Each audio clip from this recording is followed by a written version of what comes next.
So, Barbara, today I have a book by Lonely Planet called Calm: Secrets to Serenity from the Cultures of the World. There's one in here for Halloween. The tradition is Halloween. The date is the 31st of October, and it originated in the United Kingdom. And this is on page 85. Laugh in the face of danger. Think positive, and all will be okay, right? Sometimes this advice can backfire. Insisting that things will be great can make it seem terrible if the situation sours. The Stoic philosophers of ancient Greece had a different approach to managing anxiety. They believed in pondering the worst case scenario with a sober mind, fleshing out their anxiety with details and parameters. With every angle considered, anxiety over the ifs and maybes gave way to calm. For example, Seneca, the Stoic, suggested that a person who is afraid of losing their wealth should set aside a few days to live roughly and cheaply, and to ask themselves if such an outcome is so bad after all. Similarly, Halloween lets us laugh in the face of our anxieties about death, the abject, and the demons that spook us. It's also an excuse to become somebody else for a night. Halloween is thought to have begun as the pagan festival Samhain, where people wore costumes to disguise themselves while warding off ghosts. Trick-or-treating started out in Great Britain and Ireland with children and the poor singing and reciting prayers for the dead at people's doorsteps in return for cakes. It is now very popular in the United States and Canada. You can't dress up as the undead every day of the week, but you can list your anxieties and how you would handle your worst case scenarios. Imagine that you are reading the list months after the outcome and laughing at your anticipated fears. It's worth a try. What's the worst that could happen? So, Barbara, how does it speak to you, this laugh in the face of danger, the secret make some of your fears? It's so interesting. When you were reading it, Linda, I was, really drawn to that sentence, the laughing in the face of fear. It was sort of ringing in the back of my mind, a face of danger.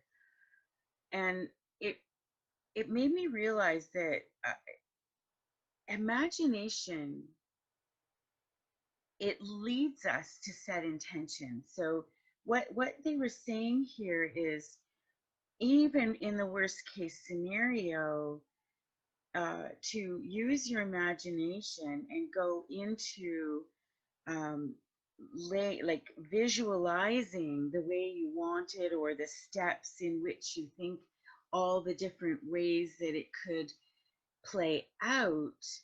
What you're actually doing is almost like setting up your mirror neurons to have pre-anticipated your way through the danger.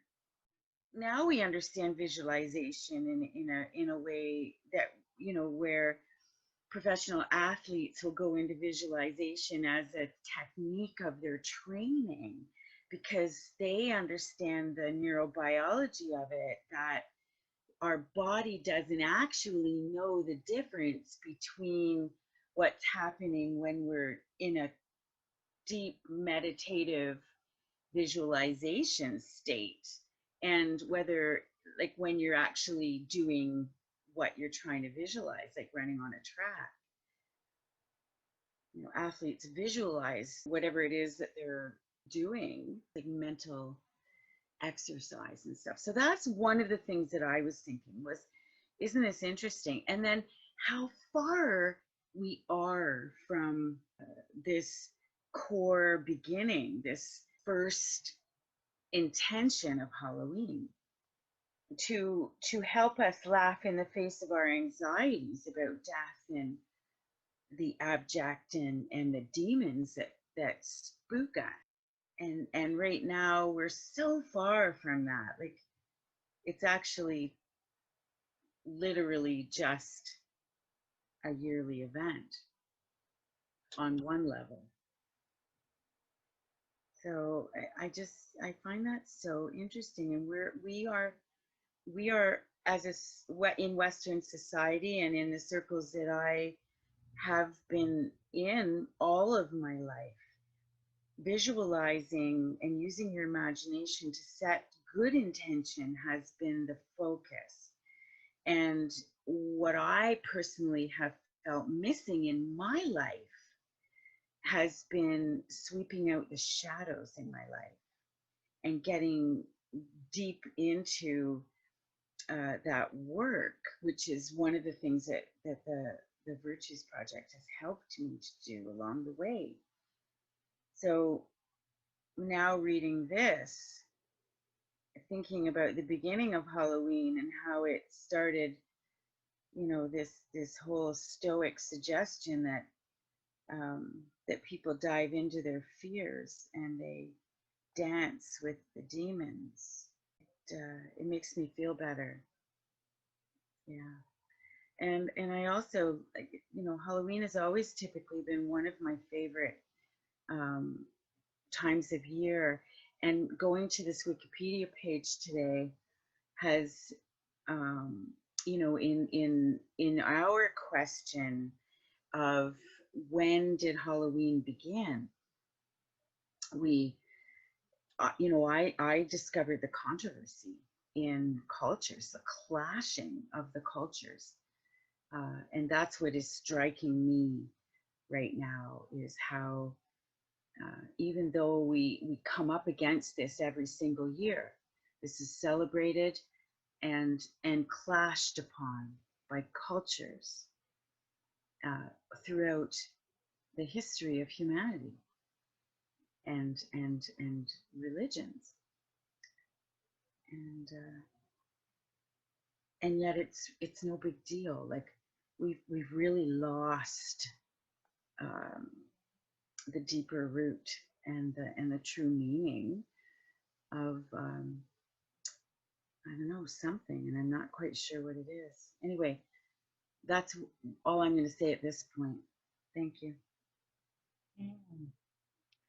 So, Barbara, I really hear an appreciation for the fact that there has there are many different beliefs around Halloween, and different cultures, different religions, I, different beliefs around it, and the fact that it comes up every year, and we manage to survive um, uh, through the fact that there's not a consensus that everybody agrees to around this October the 31st, whatever you call it. And also the courage it takes to look at your history and say, yeah, I grew up looking at always the positive side of everything, and really appreciate to coming to recognize that I have to embrace, I guess Jung called it the shadow side.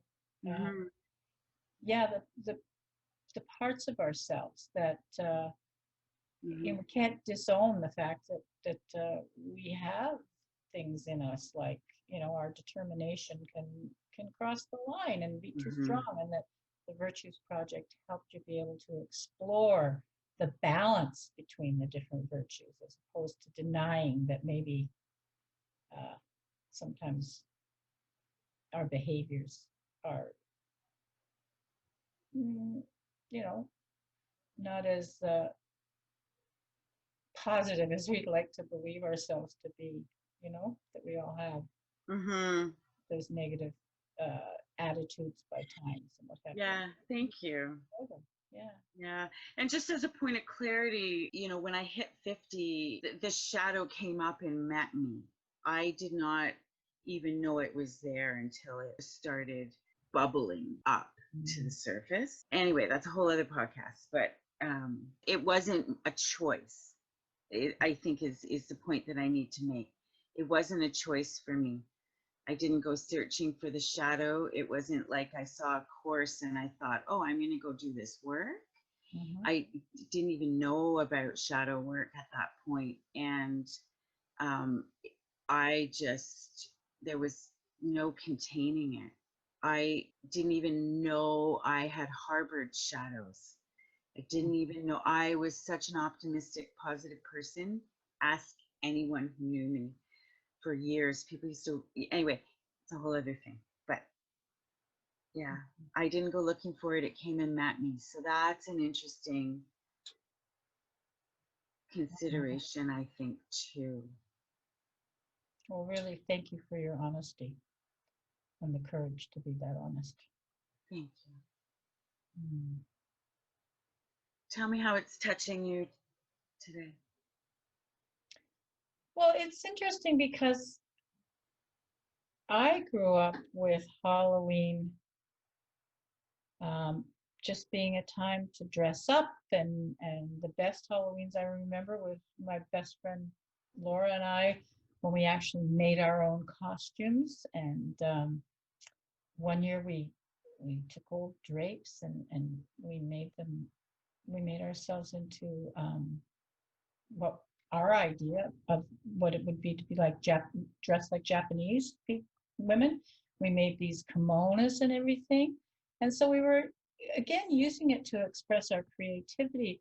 The whole religious significance behind it or whatever was like totally not in my mind at all. And as kids, we just went trick or treating, in Toronto, where I grew up. And we would, go up and down the street and knock on people's doors. And most people in the neighborhood had a pumpkin in the window or on the porch or whatever. And so we would go up and ring the doorbell and trick or treat. And basically, they would give us candies. And it was pretty innocent. Uh, and then when I went I was in St. Lucia one year, and there was a whole other aspect to it that I had never seen before. And there, people would go to the cemetery and they would bring dinner. And there, the water table was so high at the cemetery near us that they couldn't dig deep into the ground. So a lot of them had like these concrete small crypts, I guess you would call it. And so people would spread out a tablecloth on top of the concrete, and they would have dinner, and they would basically visit with their departed loved ones. And the priests and the ministers would come from the different churches, and they would say prayers.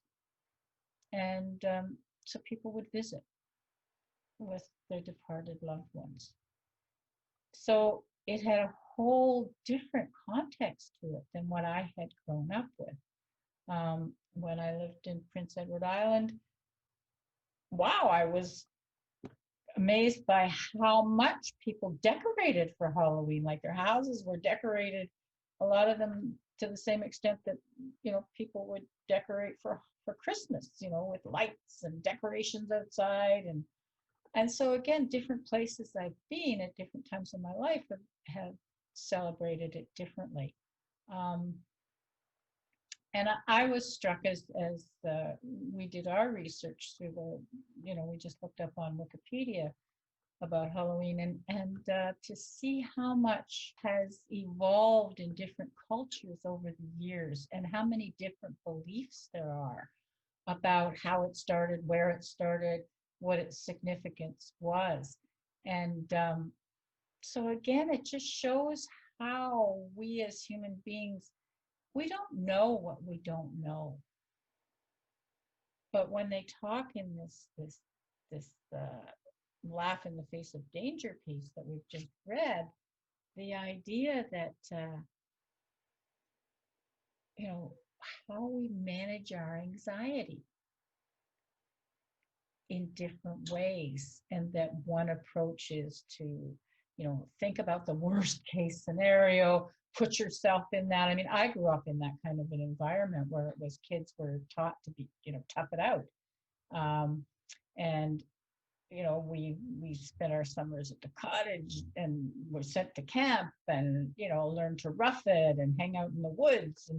And today I look at kids and they're not even allowed to play outside on their own a lot of times. We in the winter I spent my life in the ravine, and weekends and after school and in the forest. And in the summer we had the cottage and we were running wild. And I don't even know that it's hard to find cottage areas anymore where the kids can just run wild in the forest, because they're not cabins in the woods anymore. They're big summer homes. Anyway, so it's all different. And um, I don't know if kids get a chance other than through, organized sports to learn to deal with their anxieties and their fears, and learn how to get that strength of character through their own play, through their own activities with each other. Um, Now it's kind of like being bullied online and what have you. So again, I think that some of these traditions um, had aspects to them that are getting lost. That's unfortunate, because there were opportunities for learning.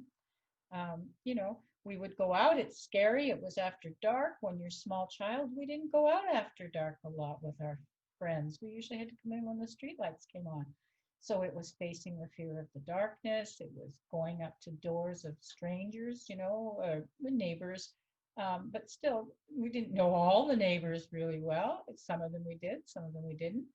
Um, and so getting over the fear of strangers, and yet on the other hand, also balancing that with being watchful. So um, I don't know, it's some of these rituals, aside from whatever religious connotations are placed on them, or wherever they came from, they they were ways of teaching. They were ways of um, experiencing things that we didn't ordinarily experience in our day-to-day lives, I think. And then the idea of taking it and dressing it up so that you could laugh and have fun while you were being afraid. There's something to that. And being able to laugh in the face of danger, because we never know what's coming. And I think that now that we're in this time of COVID, and um, it's very real that we are all coming up against our control issues, where we all want to know the unknowable, not just the unknown, but the unknowable, and how we're all dealing with those fears. And it's challenging, because people's mental health is really, really challenged right now. And I wonder if part of it is because we've gotten so, certainly here, in Canada, I would say that we've been so blessed for my generation anyway, and I'm almost 70, with not really knowing what it is to really suffer, growing up in the suburbs of Toronto. That would be my experience. Yes, there are people in Canada who have suffered in my generation, and I acknowledge that, but a lot of us haven't.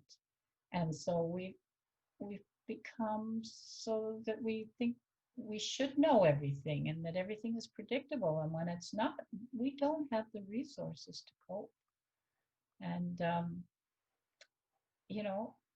how do we build that into the lifestyle again for our children, so that they can have opportunities to develop that resiliency? And I don't think it's sitting on tablets and computers playing video games that uh, don't actually require them to physically experience the challenges themselves, um, the opportunities to be creative themselves. When it's all created for them, when everybody just runs out and buys costumes that are like Hollywood level costuming, and what have you, I think we've robbed our children of many, many opportunities to learn and develop their capacities. So that's how it's speaking to me today, that there are many ways to deal with anxieties, and and to find that balance. There's no one right way. It's not every child should learn to have a stiff upper lip and suck it up and that kind of stuff. I think it needs to be balanced with uh, compassion, empathy, understanding, and that learning to bounce back. Resilience is important. So it's finding a way to do that, and it can be done. And I think that learning to set appropriate boundaries and teaching respect of them, and as you say, the Virtues Project has some really good strategies with that. Um, Yeah, it's a big conversation. We didn't even realize when we started this that it's such a big conversation. So, Linda, I'm really hearing I think, um, your deep understanding of the bigger picture and all of what's involved. And what really stood out to me in what you were saying is the recognition that the ritual for children, year after year as they grow, is it helps. It does. Interestingly enough, I had never really considered that it does help develop character. So I really appreciated your appreciation of that, and your understanding of sort of the affect of the experiential learning, and the idea of feeling trusted. I remember feeling so trusted eventually when I was able to go out on my own. Very young, but before that, there was always this anticipation and this sort of desire to grow so that I can be trusted, so that I can go out on Halloween by myself, be a big girl. So I totally agree. I love that. So it would be interesting, I think, to hear, what does Halloween mean to you? How did you celebrate it? What are the roots of that? What did you learn from your experiences of how Halloween was celebrated or not celebrated? Did you learn anything about how to handle your anxieties and your fears? Whether you celebrate it or not, because sometimes we learn by the fact that we're not allowed to celebrate too. So what were the stories that you were told? I know I heard somebody who, when they heard that, I sent one of my sons to camp, and I went to camp as a kid, and their attitude was, oh, only parents who don't love their children send them to camp. And I thought, whoa, a whole different perspective, because I thought it was a privilege to go to camp. So I'm particularly interested in the deep dive into the soul, and how Halloween has really morphed from that sort of soul purpose to what it has transformed into today, which doesn't really seem to have any deep meaning that we're conscious of. But anyway, this has been a really interesting discussion today. I've really appreciated laughing in the face of danger and talking about making fun of our fears. yeah. Well, another thing that comes up to me now, just, again, as I come into my dotage, connecting the dots, is, when did we come up with the idea that to encourage children to do things, we would give them candy, which is sugar, which we now know is poison. Like, we didn't know. We didn't know. No, in our ignorance was bliss. However, look at the monster that we've created. I mean, where sugar's in everything. Any processed foods have sugar in them. And what a mixed message too, in terms of stranger danger, because Yeah. you know, we go knocking on the doors of strangers to collect something we want. And if you don't give it to me, I'm going to play a trick on you. Like, what is that? Yeah. So again, teaching kids about paradox. I mean, like I look at it on one level and I think, yeah, you got to teach them paradox, and you got to teach them the yin and the yang, or the ins and the outs, and how, Nobody ever taught that to me, though, Linda. no, Nobody ever helped me to pull this ritual apart and look at all the cross layers and all of the controversy around it. Nobody, I mean, I'm learning this at 58 for the oh, first time today. yeah, A lot of this. yeah, You know, I have a very uh, blindered view of until today of what Halloween, and then still, like, we only clicked on one of these links. We looked into a lot of the different meanings, but you know, we didn't dive very deep. We just sort of skirted on the surface. There's a lot here. oh yeah. And I mean, you study Joseph Campbell or any of those people who get into all the mythology stories and everything. Oh yeah. There is so much to learn that, and again, come to the realization that there's no one right way to view all these things. And if one thinks there is, that's when we get into trouble, because we except we don't know what we don't know. And Yeah. so many of these experts, it's their best educated guess, but it's still just a guess. Kind of wish that we could treat a lot more things in the world like Halloween, just in terms of, you know, we it's a ritual. It's a yearly thing that's celebrated on the global calendar. Not everybody celebrates it, but that's okay. You don't have to. There's no doesn't well, there's some judgment around it, of course, but it just seems that it's tolerated. So thank you for today, Barbara. It's been an interesting conversation. And like you say, there's a lot to it. And we hope everyone has enjoyed it and that you'll come back and join us again at some other time, and look into joining one of our How Are You Really circles in the future when they come up. Um, these are the kinds of conversations that we can get into with people about how different inspirational sources speak to you and us, and it helps to open our minds so that we're not so rigid in our own thinking, and can learn tolerance and understanding and compassion, and how to truly listen, which is, a really important part of communication. Thank you, Linda.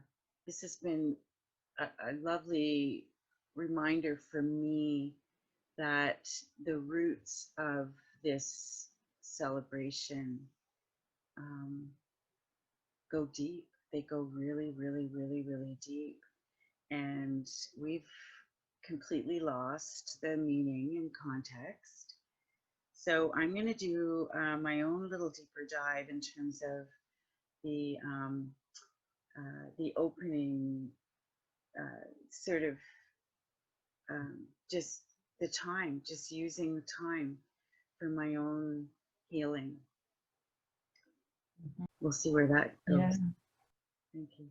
And yeah, maybe all of us could, think of what our worst fears are about the months going forward. And then 6 months from now, look at the list and see how many came true and how many didn't. And maybe that can help us learn to let go of some of the fear creations, myths that we create in our own minds.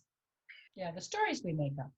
Sometimes we scare ourselves with our own story creating. Yeah, and that's what I was just going to say. Sometimes the imagination does lead us into the hell of what doesn't actually exist, and it can leave us um, lost Mm-hmm. here. So yeah, interesting stuff. Yeah, so lots of opportunities for people to have their own mindful musings and share with us. We'd love to hear from you. Take care. Be well.